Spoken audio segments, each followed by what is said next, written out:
Khyber Pakhtunkhwa assembly के इजलास में शदीद बदनज़मी, ऐवान में जूता लहरा दिया गया। तफसीलात के मुताबिक केपी असम्बली में दूसरे दिन भी इजलास में बदनज़मी देखने में आई। स्पीकर के इंतखाब के दौरान नून लीगी MPA सोबिया शाहिद के खिलाफ गैलरी से कारकुनों ने नारे लगाए। खातून MPA ने वोट डालने के बाद तहरीक इंसाफ के नामजद वजीर आला अली अमीन गंडापुर से शिकायत भी की, जिस पर अली अमीन गंडापुर ने कारकुनों को पुरअमन रहने की तलकीन की।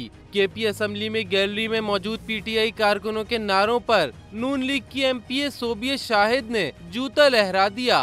ख्याल रहे कि गुज़िश्ता रोज PTI कारकुनों ने नून लीग की MPA सोबिया शाहिद पर जूता और लोटा फेंका था।